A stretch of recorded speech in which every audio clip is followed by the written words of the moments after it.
This happened about 2 years ago.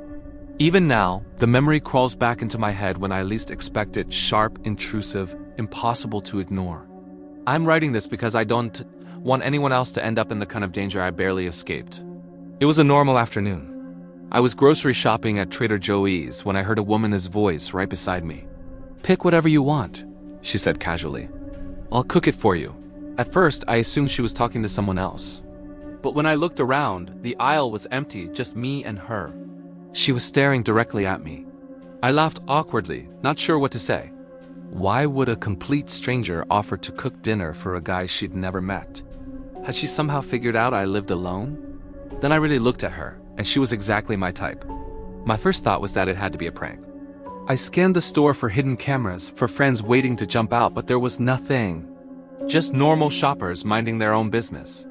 Before I could even respond, she started grabbing items off the shelves and dropping them into my cart. I didn't stop her. Part of me was confused. Another part was just lonely. When you've been single for a long time, turning down a beautiful woman feels like refusing food after days of starving. Somehow we checked out together. Somehow we ended up back at my apartment. The moment she stepped inside, she went straight to the kitchen like she owned the place. Pots clanged. Water ran. She moved fast, focused, and completely silent. A warning bell went off in my head. This isn't right. I didn't even know her name. But another part of me was already imagining how the night might end, so I ignored the feeling. Within minutes, she had cooked several full dishes and started setting them on the table. I laughed nervously and told her it was way too much food. And that's when her whole expression changed. "No," she said flatly. "You're eating all of this tonight."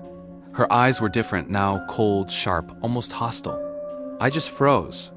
She grabbed a fork, twisted a massive clump of spaghetti around it, and shoved it into my mouth. The instant it touched my tongue, agony exploded through my head. It felt like fire, like something corrosive burning straight through my mouth. A harsh chemical smell flooded my nose. I spit it out and screamed, "What the hell is this?" She calmly walked over to the sink, picked up a can of oven cleaner, and smiled. "You put that in the spaghetti?" I yelled, her eyes widened, almost unnaturally. "Yeah," she said. "Your filthy mouth smells like other women." I couldn't stand it anymore.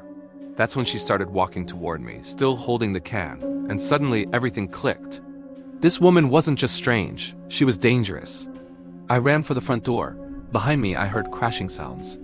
I glanced back just in time to see her pulling on a mask and rubber gloves, and now she was holding a knife. I bolted outside and dialed 911 while running for my life. My throat and chest burned like they were on fire. I could hear her screaming after me, her voice echoing down the street. "Where do you think you're going? You still have to drink the Drano. If you don't stop, I'll cut your legs off." I ran until my lungs felt like they were going to burst. When I looked back, she was sprinting after me at full speed, knife in hand. Then I heard sirens. An ambulance screeched to a stop, and I practically threw myself inside. I was lucky. I'd spit the food out immediately, so I didn't suffer any serious physical damage. She was arrested that same night. Later, the police told me the truth. I looked almost identical to her ex-boyfriend. She believed I was him, and what she did was meant as revenge for his cheating. I had never seen her before that day. Even after her arrest, she insisted I was still him. Doctors later confirmed she was suffering from a severe mental illness. Physically, I recovered, but mentally, it took much longer. I struggled with intense social anxiety for years after that, but here's the twist. This story didn't actually happen to me. It happened to my math teacher. And his story happened decades earlier. Back in the 1980s, when my teacher, let's call him Joe, was in 5th grade, he was homesick with mono. His parents worked during the day, so most afternoons he was completely alone. One afternoon, Joe was lying on the couch watching his favorite game show when the doorbell rang. Back then, you couldn't pause live TV. Not wanting to miss anything, he rushed to the door. Through the small window, he saw a man in his late 30s staring straight back at him. Joe jumped, then cautiously opened the door just a few inches. "Could I help you?" he asked. The man said he needed a pen and paper. Annoyed and eager to get back to his show, Joe ran to the kitchen, grabbed what the man asked for, and handed it over.